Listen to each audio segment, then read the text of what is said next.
Praise 'cause you're faithful. Praise 'cause you're true. Praise 'cause there's nobody greater than you. Praise the Lord. Praise the Lord.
Indeed, with our praises, church.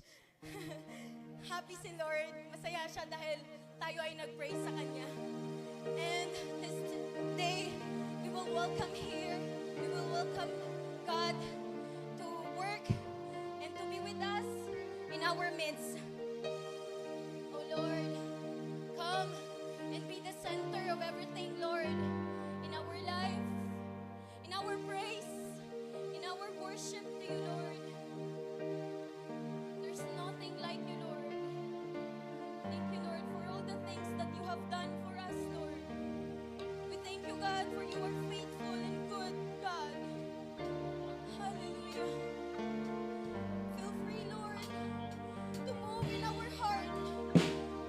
Hallelujah.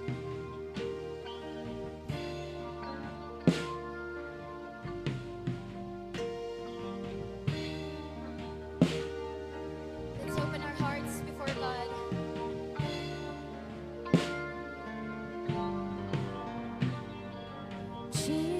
Jesus, come be the center. Jesus, we welcome you here. Jesus, come be the focus of all the praise. Jesus, come be the center. Jesus, we honor you here. Jesus, come be the focus of all our praise. Let it fill this place. 'Cause you are worthy of all our devotion. You are worthy of all of our love. You are worthy of all our attention. We lift you up. We lift you up in this place. Oh,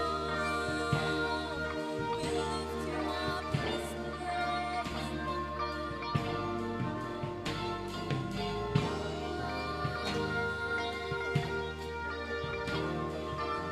Jesus, Jesus,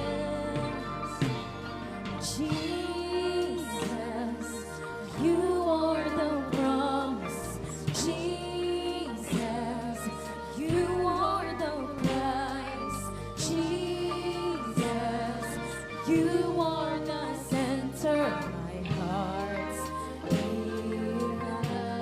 you are my promise. Jesus, come on, declare. You are my promise. Jesus, you are my prize. Jesus, you are the center of my heart's delight. You're my heart's delight. You're my heart's delight. You are worthy of all our devotion. You are worthy of all of our love. Oh, hallelujah. Come on, let this feel the presence of God. We lift you up. You are worthy of all our devotion. You are worthy of all of our love. You are worthy of all our attention. We lift you up. We lift you up in this place. Oh, we lift you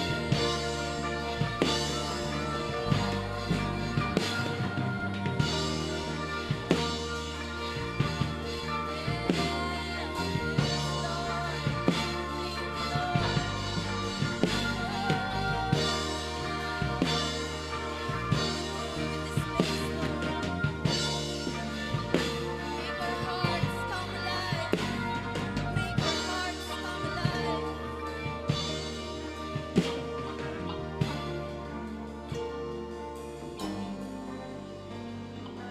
You make our hearts come alive. Thank you, Lord. You make our hearts come alive. Thank you, God. Open your mouth. You make our hearts come alive.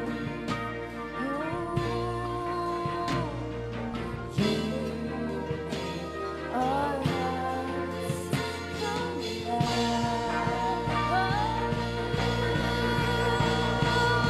You make our hearts come alive.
with rocks cry out to worship,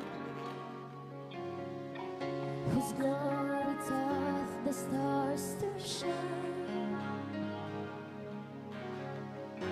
Perhaps creation longs to have the words to sing, but this joy is mine. With 1,000 hallelujahs, we magnify your name. You alone deserve the glory, the honor, and the praise. Lord Jesus, this song is forever yours. 1,000 hallelujahs and 1,000 more. I'll praise. Who else would die for our redemption? Whose resurrection means our rest. There isn't time enough to sing of all you do. Words are not enough, Lord, to praise you, but I have eternity to try. Come on. With 1,000 hallelujahs, we magnify your name. You alone deserve the glory, the honor, and the praise. Lord Jesus, this song is forever yours. 1,000 hallelujahs and 1,000 more. Yes, Lord. Praise to the Lord, to the Lamb, to the King of heaven. Praise, for he rose, now he reigns. We will sing forever. Praise to the Lord, to the Lamb, to the King of heaven. Praise, for he rose, now he reigns. We will sing forever. With 1,000 hallelujahs, we magnify your name. You alone deserve the glory, the honor, and the praise. Lord Jesus, this song is forever yours. 1,000 hallelujahs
is forever yours.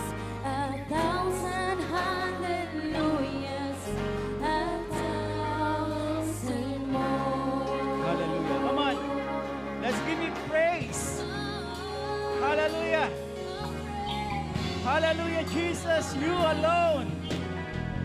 You deserve our worship. Salamat, Panginoon, sapagkat kayo'y Diyos na banal at karapat-dapat na tumanggap ng lahat ng kapurihan at parangal, Panginoon. Niluluwalhati ka namin. Sinasamba ka namin sa umagang ito, Panginoon. Hallelujah. Salamat po, Panginoon, sa pagkakataon na pinagkaloob mo sa amin, O Diyos, upang Ikaw ay aming mabigyan ng kaluwalhatian at kapurihan, O Panginoon. Hayaan mo na sa oras na ito, wala kaming ibang itatanghal, wala kaming ibang itataas, kundi ang iyong pangalan lamang, Panginoon. Purihin ang iyong pangalan, O Diyos. Nawa ang lahat ng pagsambat parangal na nararapat sa iyo ay amin pong naibigay sa iyo sa umagang ito. Sa iyo lahat ng papuri at parangal sa tanging pangalan ng iyong bugtong na anak na si Jesus. Amen and amen. Hallelujah. Pwede po ba bago tayo maupo, kumamay po tayo ng 5 tao at sabihin natin, ang Diyos ay handang pagpalain ka sa umagang ito. 5 tao po.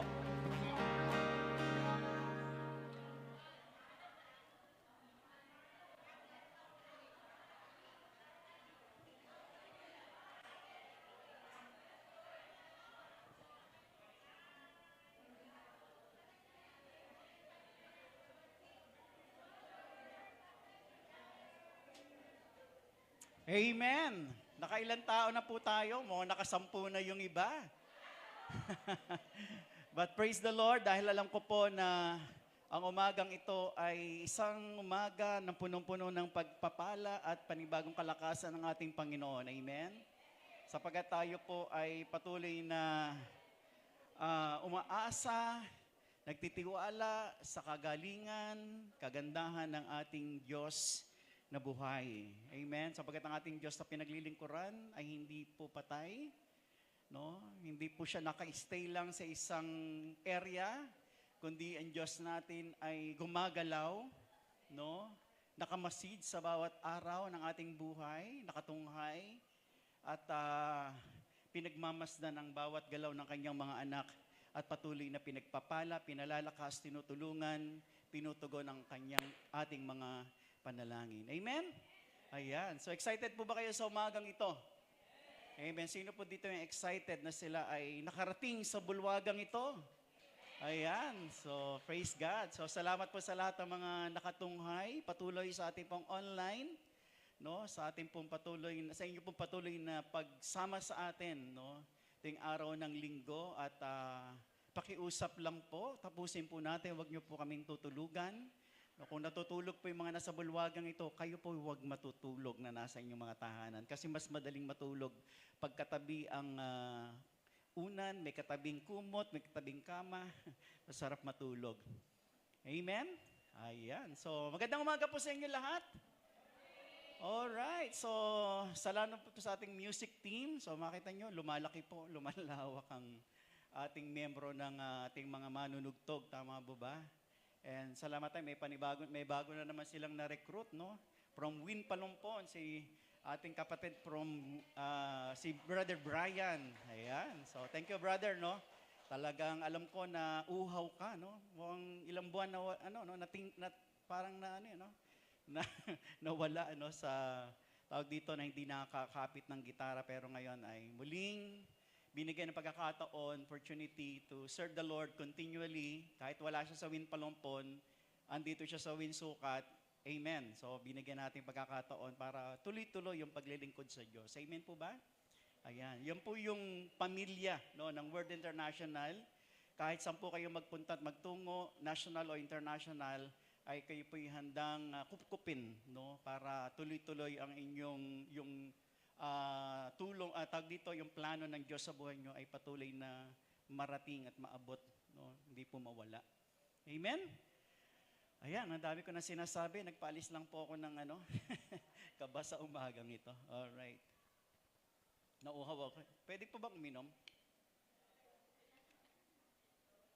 So, meron po ba mga first timer ngayong umaga? Second timer? Old timer? Yan, so salamat po sa ating lahat. Alright, so ang mensahe po natin pong pag-uusapan ay makikita po natin at matutunghayan sa aklat po ng 2 Samuel chapter 24 verse 24. So wala po ako nagawang slide, pagpaumanhin po ninyo. So 2 Samuel chapter 24 verse 24, no? But before that, para po sa mga kaalaman ng lahat, doon sa mga hindi pa nila nababasa ang aklat na ito ng 1 and 2 Samuel, ang buong kwento po ng aklat ng Samuel ay hinati po sa dalawang parte sa panahon po natin ngayon. Yung 1 Samuel at saka 2 Samuel. No? At ang nakatuon ang kwento dito sa mga aklat na to patungkol po sa tatlong karakter na mababasa natin dyan sa aklat na yan. At ito po ay, yung mga main character po dito ay walang iba kundi si Samuel, ang propeta, si Haring Saul, at saka si Haring David. Ayan. At makikita natin sa 1 Samuel ang pagbagsak ni Haring Saul, no? Kaya very interesting po ang pagbabasa nito kasi makita natin dito yung tawag dito yung mga kaharian na tinatag diyan po sa bayan ng Israel. So again, makikita natin sa 1 Samuel ang pagbagsak ni Haring Saul at ang pag-angat ni Haring David. Di ba? So doon sa mahilig na manood ng mga telemovie. Telemovie ba tawag na, no? So ang aklat naman ng 2 Samuel ay tumutukoy sa dalawang direksyon ng pamumuno ni Haring David, no?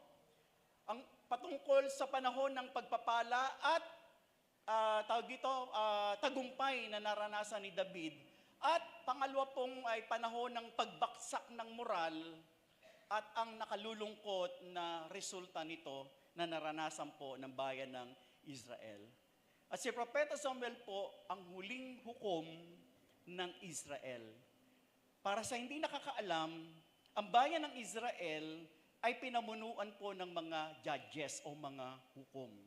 At ang huling hukom na namuno sa bayan ng Israel ay walang iba kundi si Samuel. No? Again, sabi natin, pinamunuan ng huling hukom na ang pangalan po niya ay si Samuel, ang bayan ng Israel. At ang bayan ng Israel po ay nagkaroon ng inggit sa mga kalapit bansa nila sapagkat yung mga kalapit bansa nila ay pinangungunahan ng mga hari. Kaya itong bayan ng Israel, sila ay nagreklamo sa Diyos at humingi sila ng hari. At ang ginawa nitong si Samuel ay pinahiran niya ng langis at iniluklok ang unang hari ng Israel, ang kauna-unang naging hari ng Israel, walang iba kundi si Saul o si Haring Saul. Tama ba yan? Nasundan niyo po ba? Pero nang sumuway sa Diyos, nag-disobey si King Saul sa Diyos, pinahiran ng langis si Samuel na susunod na hari ng Israel, walang iba kundi si David. Amen po ba? So I hope na nagustuhan po natin itong ating bedtime story. Tulog na ba kayo? Nagustuhan niyo po ba? Amen. Ayun, di ba? Napakasimple lang ng kwento. Pero kung gusto pa ninyong itutuloy natin ang kwento. Si Samuel po ay anak ni Elkanah at ni Ana. Dahil si Ana po ay hindi po magkaanak, matanda na sila, ang ginawa po ni Ana, araw-araw pumapasok siya ng tabernakulo at nananalangin na humingi ng anak. At yun nga po, pinagkalooban sila ng anak at ang naging anak ni Elkanah at ni Ana ay walang iba kundi si Samuel. At si Samuel po, alam niyo po ba, inialay ng mag-asawa sa Diyos. At yung buong buhay ni Samuel, yung kabataan niya, siya po ay naging kasama-sama ng paring si Eli. No, hindi po yan si Soriano. No? Baka akala natin si Soriano. Si Eli, siya po yung pari o sacerdote nung panahon na yon na naglilingkod po sa tabernakulo. So, 2 Samuel 24 verse 24, tatalo na po tayo. Binigay ko lang po kung ano po yung nakapaloob sa 1 Samuel and 2 Samuel. Sabi po ng 2 Samuel 24 verse 24, But the king replied to Arauna, "No, I insist on paying you for it. I will not sacrifice to the Lord my God burnt offering that costs me nothing." So David bought the threshing floor and the oxen and paid 50 shekels of silver for them. So dito sa ating binasa ay nagkaroon po ng tawag dito na offer itong si Arauna, no, na ibigay ng libre yung kanyang lupa, no, or sa English po is threshing floor or gikan, no, para igawing dambana ni Haring David nung mga panahon na yon para pag-alayan na tinatawag na burnt offering. Pero sabi nga ng ating binasa, hindi tinanggap ni Haring David yung offer na manlibre, yung yung threshing floor, kasi sabi ni David, "I will not sacrifice to the Lord my God burnt offering that costs me nothing."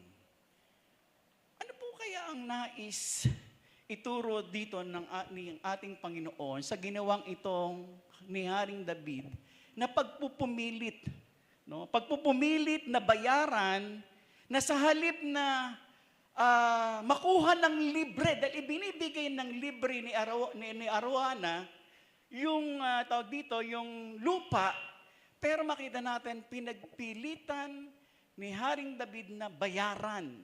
At sabi nga natin, ano kaya ang nais ituro sa atin sa umagang ito dun sa ginawa ni Haring David na ipagpilitang bayaran ng halaga yung lupa ni Arauna.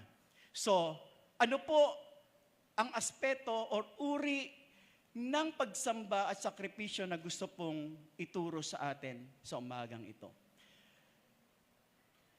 Kapapasok pa lang po ng taong 2026, tama po ba? No? And halos tayo po ay nakakalahati na po tayo ng araw ng buwan ng January. Tama ba? Kasi ngayon po ay ang araw ay 18, so halos nakakalahati na tayo. So ang bilis po ng panahon. Nakapansin niyo po ba ang bilis ng panahon? Pero ang malaking tanong na gusto ko pong buksan sa inyong mga puso sa umagang ito, kumusta po ang bawat isa? Sa aspeto ng ating pananambahan, sa aspeto ng ating paglilingkod, sa aspeto ng ating pagsamba sa Diyos. Mayroon po bang kaakibat o meron pa bang kaakibat na halaga yung ating pagsamba sa Diyos? O meron pa bang kaakibat na halaga yung ating ginagawang paglilingkod sa Diyos? Meron pa po bang kasamang sakripisyo? Nasa puso pa ba natin ng bawat isa yung sambahin natin ang Diyos? Ang tunay na sakripisyo ng pagsamba, mga magulang at kapatid, hindi ito kung kailan ka lang available o libre na sumamba sa Diyos. Tama po ba? Hindi ito kung kailan feel mo lang. Feel mo na mag-worship. Kapag hindi mo feel, hindi ka mag-church o hindi ka mag-worship. Hindi ito kung kailan kumpleto yung dabarkads. Na kapag wala yung isa, kawala yung barkada, hindi ka muna dadalo dahil hindi kumpleto ang barkada.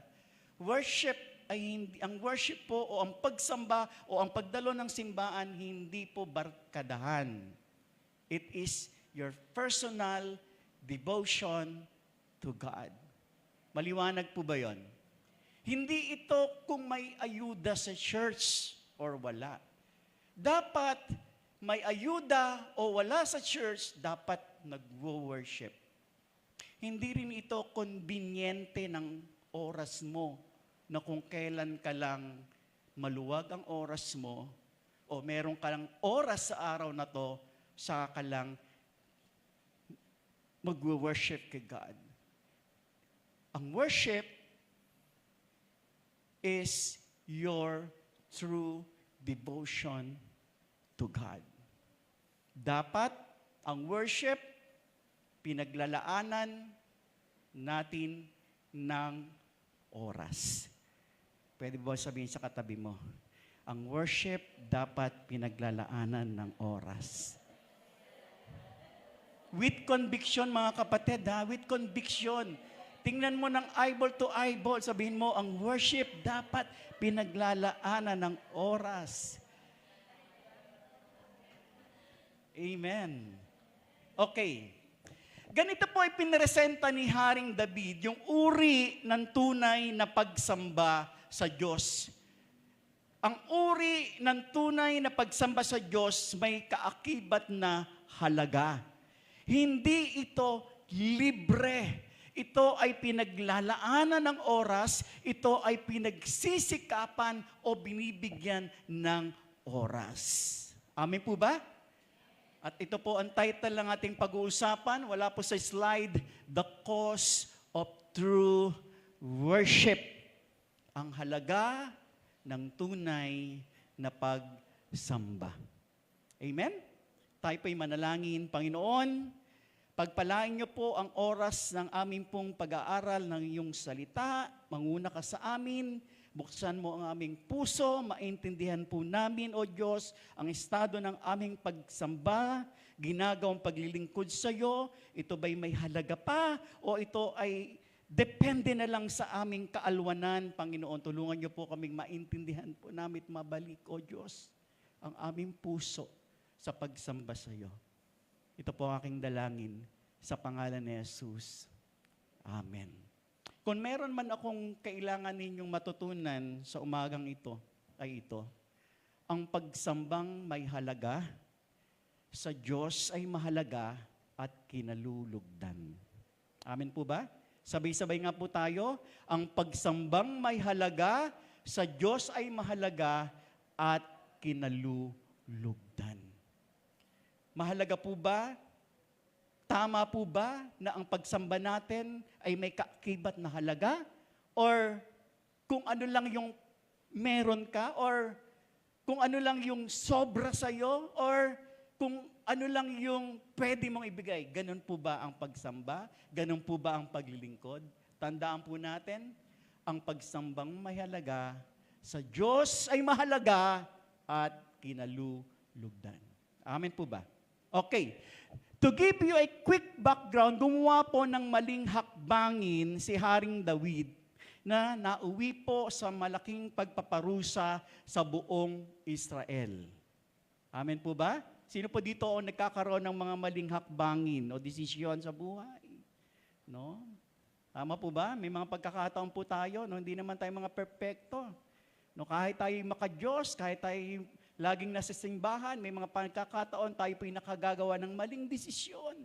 No? At ito po ang nangyari kay Haring David, sa kabila ng kanyang mga tagumpay at pagpapala mula sa Diyos, nakagawa pa rin siya ng maling desisyon sa buhay. At ang maling desisyon na ito ay nagdulot ng malaking kapahamakan sa buong bayan ng Israel. So ano pong ginawa ni Haring David? Pinatawag ni Haring David ang kanyang generals na si Joab. At sinabi ni Haring David kay Joab sa kanyang general na to, sabi niya, isama mo ang lahat ng mga opisyal at magsagawa ka ng malawakang census. Ayan.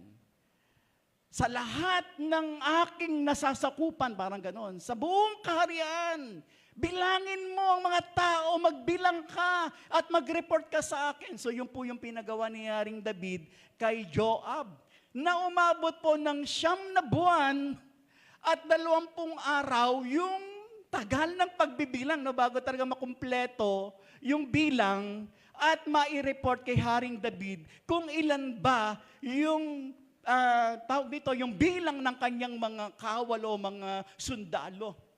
Pero ito po nangyari. After na magawa ang census, biglang binagabag ng konsensya si Haring David. Naisip niya, mukhang mali ang aking ginawa. Amen ba? Meron po ba tayong konsensya? No, may pagkakataon, gano'n, no? So alam natin kapag naglista ka, nakalista na po ba ang pangalan nyo doon sa, sa listahan ng magpa-fasting? No? Biro mo, naglista ka. Full fasting. Pagkatapos may dumang magpipisbol. Napatuhog ka. Tapos nakakailang subo ka na alala mo, ay, fasting pala ako. Kokonsensyahin ka. Sasabihin mo, Lord, sorry. So anong gagawin mo? Iluluwa mo? Hindi. Lulunukin mo na. Amen po ba? Yun po yung naranasan ni Haring David. Matapos na mai-report yung ginawa niyang census, naalala niya, mali ang kanyang ginawa. Nagsabi niya doon sa 2 Samuel 24 verse 10, sabi ni Haring David, nagkasala ako sa iyo, Lord. Mali yung aking ginawa. Patawarin mo ako sa aking kahangalan. Alam niyo yung kagandahan na meron si Haring David. Kaya gustong-gusto siya ng Diyos. Kasi napaka-humble ng taong ito, na alam niya sa sarili niya na hindi siya perfecto, may mga times nagkakamali siya, but the good things is, kapag nalaman niya nagkamali siya, humihingi siya ng tawad. Compare kay King Saul, kung bakit si King Saul tuloy-tuloy na bumagsak ang kanyang kaharian, kasi, yes, nagkakamali din si King Saul, di ba? Naalala natin, may utos sa kanya, pag kayo ay pumunta, sumakop ng isang bayan, kailangan ubusin lahat, walang magtitira. Patayin lahat. Bata, matanda, hayop, and so on. Alam nyo, napakalupit po ng mga Israelita. Pagdating po sa giyera, ubos. Walang tinitira dahil yun po yung instruction ng Diyos. Walang ititira, kahit hayop, patay. Si King Saul, nag-uwi. Pinili yung mga makabataang makamatipuno, magaganda, at pati hayop. Nakarinig ni Nathan, ni Prophet Nathan, sabi niya, ano yung mga nag-uungalan? May nag-uungalan. Yung pala mga hayop. Pinili yung mga hayop, iniuwi sa Israel. Sabi ni Nathan, paano yan? Bakit ka nag-uwi niyan? Isasacrifice ko yan sa Diyos. Ang ganda ng motibo, tama ba? Ang ganda naman ng nais niyang gawin, pero mali. Kaya nga, patok na patok yung salitang, obedience is better than sacrifice. Mas mabuti ang pagsunod kaysa sakripisyo. Yun yung itibinatong salita para kay King Saul. So si David po hindi. Ibang-iba si David dahil kapag nagkamali si David, nagpapakumbaba siya at humingi ng tawad. So yun nangyari. Sabi niya, na-konsensya siya. Sabi niya, nagkasala ako, Lord, sa iyo. Mali ang aking ginawa. Patawarin mo ako sa aking pong kahangalan. Tanong, anong mali sa ginawang pag-census ni Haring David? May mali po ba? Sa palagay nyo? Tama o mali? Sino pa magsasabi ng tama? Sino po magsasabi ng mali? Para nasa gitna kayo Wala pong mali sa pagsagawa ng census. Karapatan yan ng isang hari or ng namumuno. Pero ang mali, ang hindi maganda kay Haring David, yung kanyang motibo. Doon nagkakaroon ng problema sa motibo. Ano ang motibo ni Haring David that time?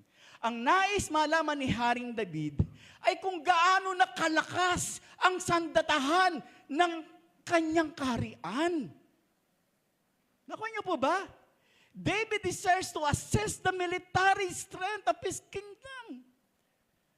Nag-report si Joab, 800,000 mula dito sa lipi na to and 500,000. Ang lakas. Alam niyo po ba, bago po pumasok ang 2 Samuel, Kagagaling lang ni Haring, doon po sa 1 Samuel, doon sa last chapter 23, ibinalita doon lahat ng kanyang mga mahuhusay na generals. Sabi, etong si General gano'n, nakapatay ng ganitong libong ganito, si ganito, nakapatay ng ganito. Ganong katindi, no? Yung mga, siyempre kasi successful na si David that time. Kaya gusto niyang masigurado, gaano na talaga kalakas ang kanyang sandatahang lakas sa kanyang kaharian. Yun yung mali. And no, ayaw po ng Diyos, ayaw ng Diyos na ang tao ay magtiwala sa sarili nating kalakasan. God desire for His people is to trust in God's protection, in His protection and provision. But as seen in this case, sa kaso na ginawa po nitong ni King David, he placed his trust to what? He placed his trust and confidence to the size of his army. Amen po ba? Rather than trusting God. So yun po yung una. Pangalawa, sinasabi na kapag magsasagawa ng census, ayon sa aklat ng Exodus chapter 30 verse 12, kailangan ang bawat isa na mabibilang ay magbibigay ng pantubos. No? Kung 50 pesos, 20 pesos, 100 pesos, depende sa iyo kung magkano gusto mong ibayad o pantubos doon sa ginawang pagbilang sa iyo. At kapag nagbilang, nag-census ng walang ginawang pantubos, nagkakaroon po ng salot. So King David violated the principle of divine ownership. Sapagkat kung bakit kailangang may pantubos, sinasabi dito, ay para ito ay nagpapaalala na ang buhay ng isang Israel ay pag-aari ng Diyos.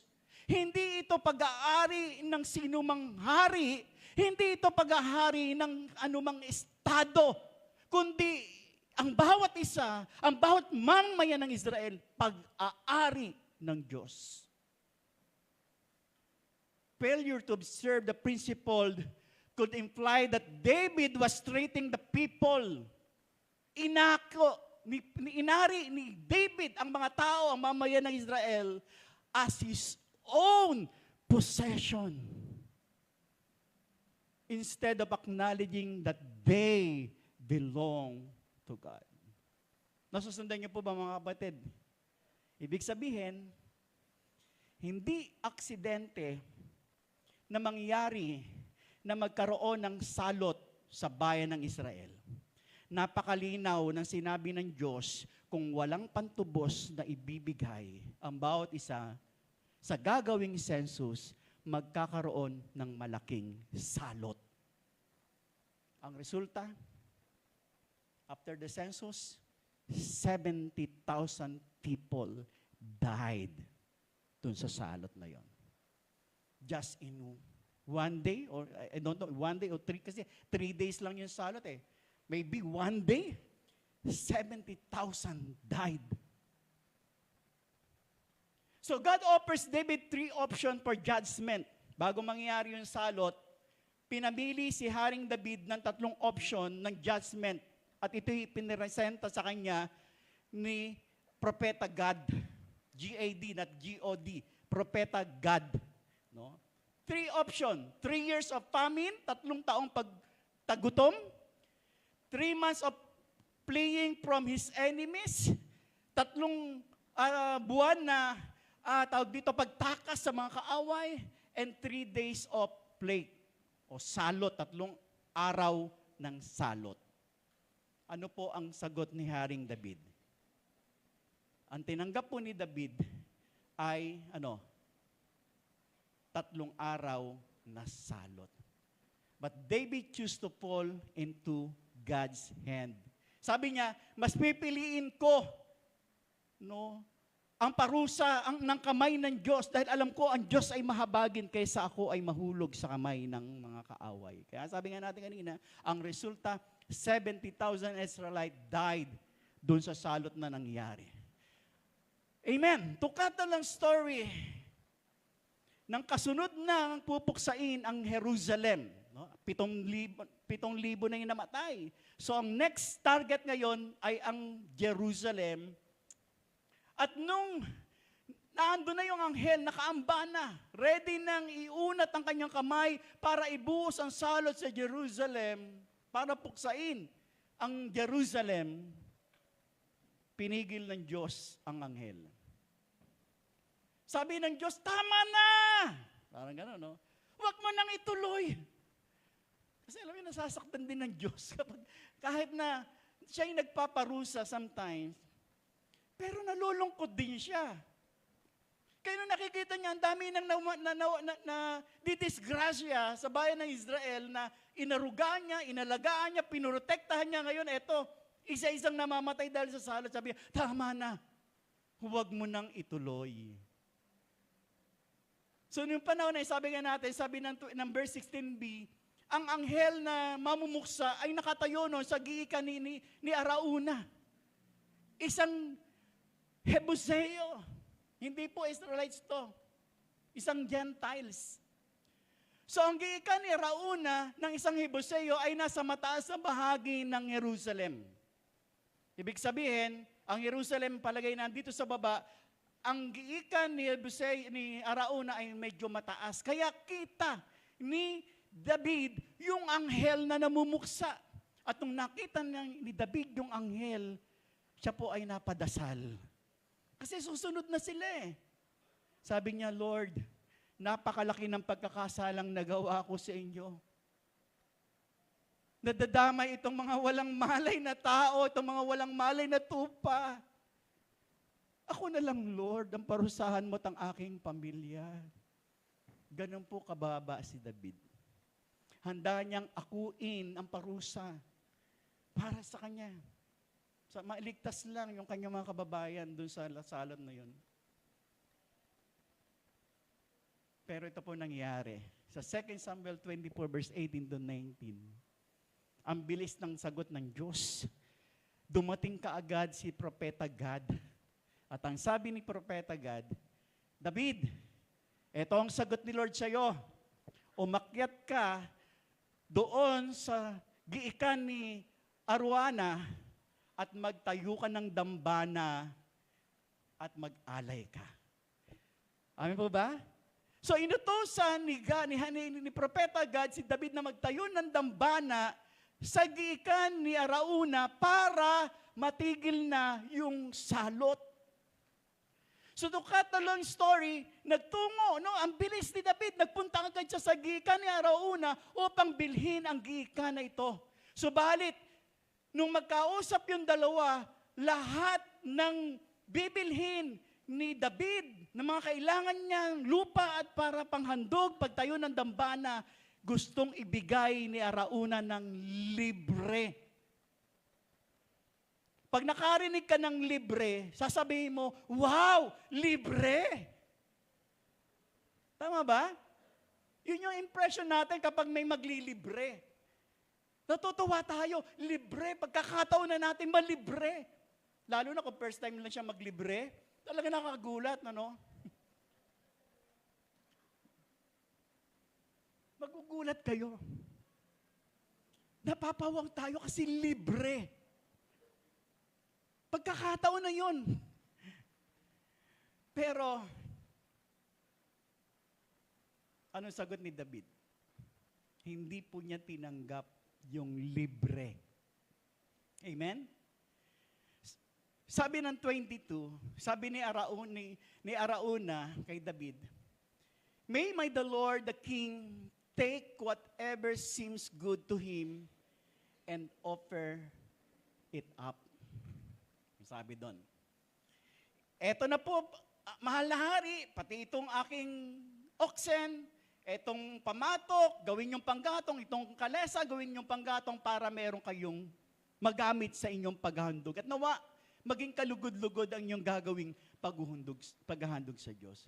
So, ang burnt offering, o ang pagtatayo po ng dambana, noong mga panahon na yon, it is a significant part of Israelites worship. Ito po ay napakahalagang paraan ng pagsamba na ginagawa ng mga Israelita.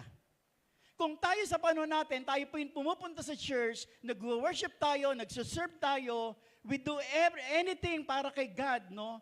Sa kanila, ang way of worship nila, sila po ay nagtatayo ng dambana at nagsusunog ng hayop, no, ng burnt offering para sa Diyos.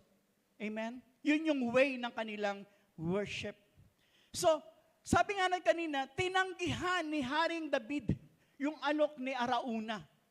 Nakuhanin na ibigay ng libre lahat ng kakailanganin ni Haring David. Dahil ang sabi ni Haring David, hindi ako papayag. Babayaran kita, sabi niya kay Arauna. Sapagkat, anong sabi niya? Hindi ako naghahandog kay Yahweh ng anuman nang walang halaga sa akin. Kaya po ba? Kahit anong pilit ni Arauna, hindi tinanggap ni David yung libre sapagkat sabi ni David, hindi ako naghahandog sa Diyos ng walang halaga sa akin. Ganon kinilala ni Haring David yung kalakasan, kapangyarihan ng Diyos sa buhay niya na hindi siya papayag na maghandog sa Diyos ng walang halaga sa Kanya. Ano pong prinsipyo ang nais ituro dito sa atin sa aspeto po ng pagsamba? Una po, ang halaga ng tunay na pagsamba. Ang ginawang pagtanggi ni Haring David sa alok ni Arauna ay humahamon sa bawat isa sa atin. Na isaalang-alang ng bawat isa sa atin yung kahandaan ng ating sakripisyo o pagbibigay natin ng halaga ng ating pagsamba, ng ating paglilingkod sa Diyos. Amen po ba? So ang pagsamba ay hindi lang nagtatapos sa pag-aawit, pagtugtog o pagtaas ng kamay. Hindi lang ito, hindi sapat yung ginagawa natin pagtataas ng kamay, pagsayaw at pagkanta. Ang pangtunay na pagsamba ay may kaakibat na sakripisyo. Amen po ba? Pinaglalaanan dapat ng oras. Dapat pinagsisikapan. Dapat pinaghahandaan. Dapat ginagastusan. Amin po ba? Yan ang tunay na pagsamba. May kasamang halaga, sakripisyo, oras, lakas, pagsisikap, pinaghahandaan, hindi lang basta pupunta ng simbahan. Dapat pinaghahandaan. Binibigyan ng panahon. Binibigyan ng tamang atensyon sa nais mong gawin sa Diyos. Hindi lang para magkita-kita ang magbabarkada, magkukumare. Hindi yun. Hindi tayo napunta rito para sa isa't isa. Napunta tayo to worship God. Amen po ba? Anong saysay ng pagsamba na walang kasamang sakripisyo? Na nakadepende lang doon sa kaalwanan ng ating nararamdaman. Na kung hindi natin feel mag-worship, hindi ka mag-worship.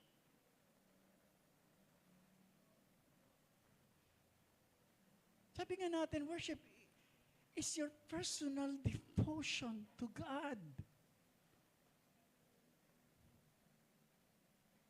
Gagawin mo ang pagsamba kahit na anong sitwasyon, kalagayan, panahon, umulan man o umaraw, may pera man ang bulsa at wala, andun yung iyong sakripisyo at nagpanais sumamba sa ating Panginoon.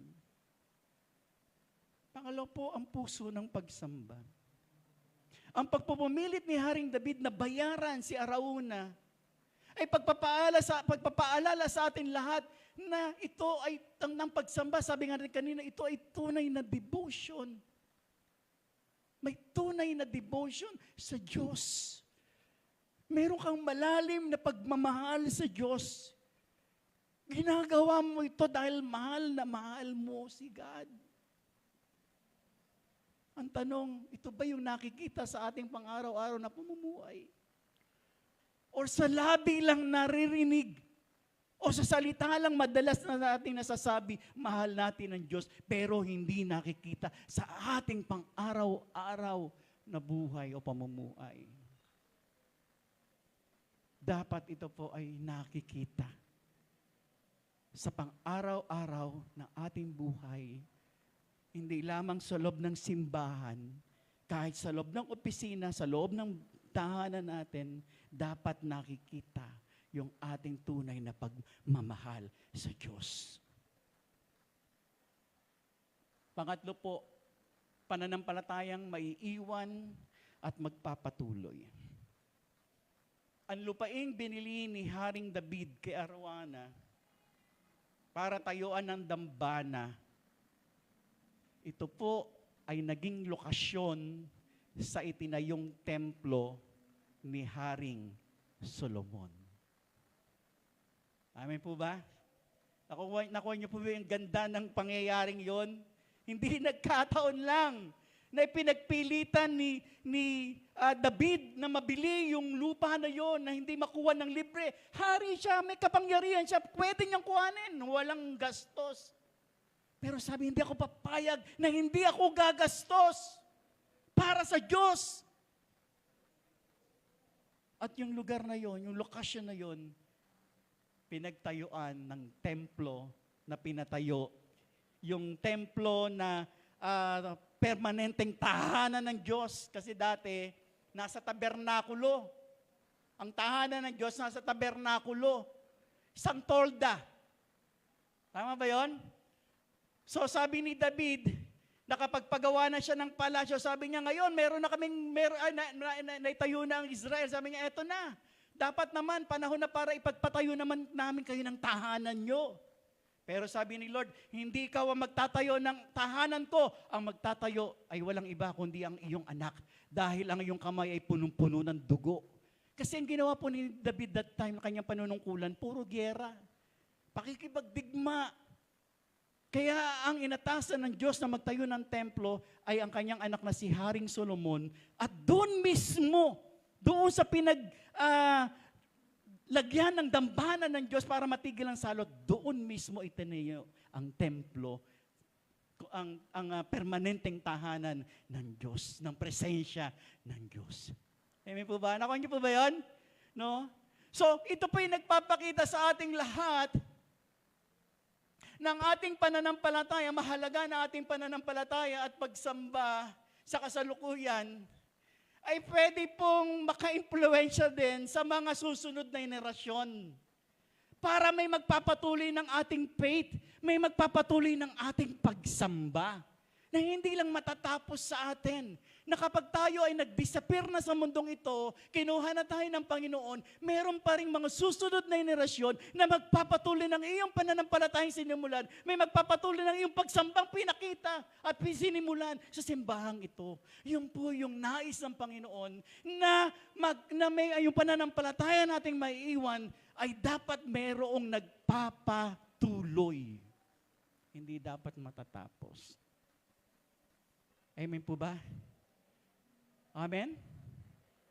Paano po mangyayari ang pagsambang may halaga? Sa Diyos, mahalaga at kinalulugdan. Amen? And last verse po natin, in verse 25. Gumawa nga ng altar si David doon sa giikan ni Arauna.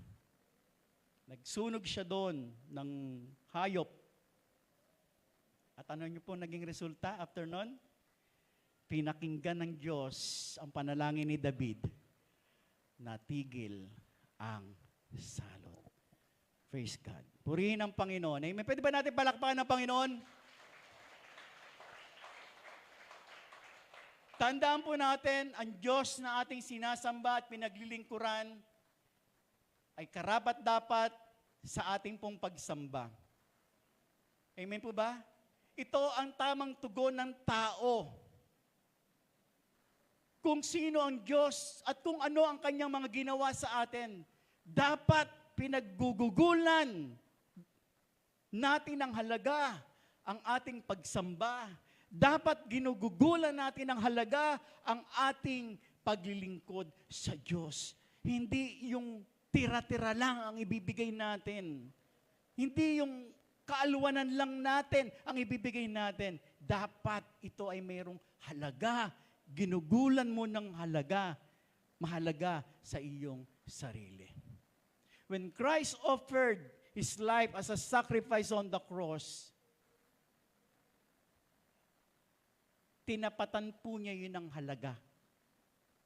At ito ay ang kanyang dugo para lang tayo ay maligtas. Ngayon, hinihiling ko mga magulang kapatid, ibalik natin ito sa Diyos. Yung tunay na pagsamba, yung paglaanan natin ng tamang sakripisyo, halaga yung ating pagsamba. Dahil ang pagsambang may halaga, sa Diyos ay mahalaga at ito ay kanyang kinalulugdan.